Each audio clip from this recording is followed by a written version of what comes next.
Protesters blocked an intersection after a community forum hosted by the St. Louis Young Democrats at HarrisStowe State University this month. Whitney Curtis for the New York Times. St. Louis. Chris Summers, who runs a chain of successful pizza restaurants here, has long supported both sides in the fierce standoff between police officers and black residents playing out in this city. He donated to civil rights groups after the August 2014 shooting of Michael Brown in Ferguson, Mo, which is just 10 miles away. He also backed officers, giving them discounts at his pizzerias and supporting the mayoral candidate endorsed by the police union. But Mr. Summers chose sides about a month ago. After protesters peacefully marched past one of his restaurants one night, Mr. Summers said riot-ready police officers came through the empty street.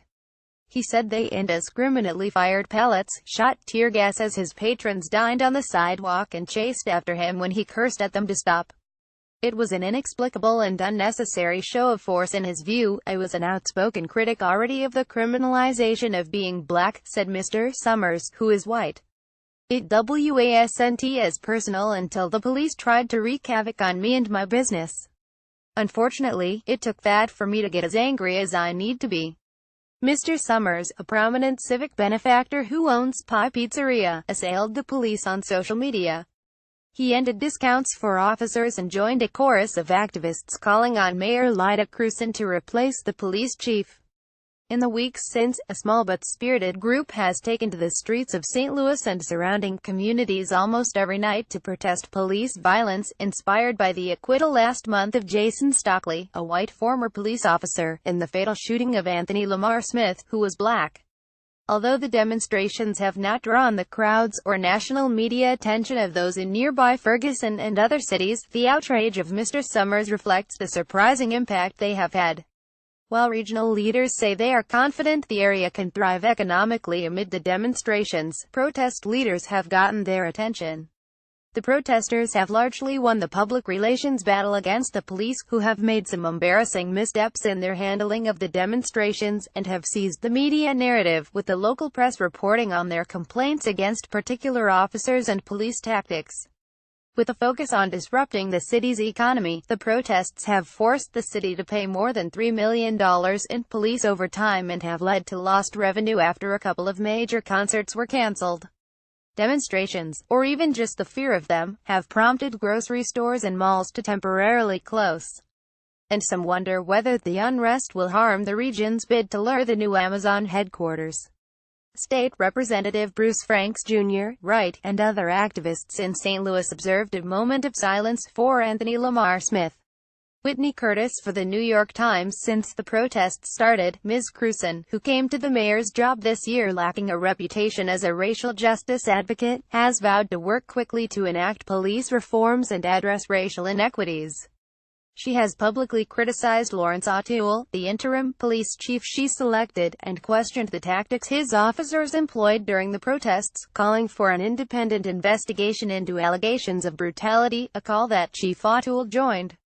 Joe Reagan, the president of the St. Louis Regional Chamber of Commerce, who is white, published an opinion piece in a local African-American newspaper urging swift police reforms to help the region's economic health, and voiced support for an investigation. I think people are nervous about irreparable harm to the civic identity, said the Rev. Starsky Wilson, a co-chairman of the commission created in the aftermath of the Ferguson shooting. If nothing else, said Mr. Wilson, who is black, the persistent protests should alert cities nationwide that people will not be satisfied by endless commissions and policy proposals that do not result in action. They'll be back if you don't take seriously their concerns, he said. Still, demonstrators are not declaring victory. For as much as they have gotten Ms. Curtis's attention, she has not heeded one of their loudest demands, to immediately replace Chief O'Toole, who is white, with a chief they believe would work better with the community. Many of the changes they are asking for, more robust civilian oversight, a more diverse department, bridging racial inequalities, are fixes that will take time. and many familiar racial divisions remain. At a recent St. Louis County Council meeting over police pay raises, the pro-police crowd was largely white, applauding those who spoke in favor of officers but remaining silent when others advocated reforms. "We haven't seen any real, tangible, systemic change at all, from how the police are allowed to police us to how they're allowed to engage with us during protests," said Doraba Shakur, a 27-year-old black man, as he marched alongside a group of about 50 protesters on a recent evening with an AR-15 rifle slung over his shoulder. "But we're not done. There have been protests nearly every day since the verdict in the Stockley case on September 15. The core group organizing the demonstrations cut their teeth in Ferguson and say they have adjusted their strategy based on their experiences there." Demonstrators have taken to the streets almost every night to protest police violence, inspired by the acquittal last month of Jason Stockley, a white former police officer, in the fatal shooting of Mr. Smith, who was black.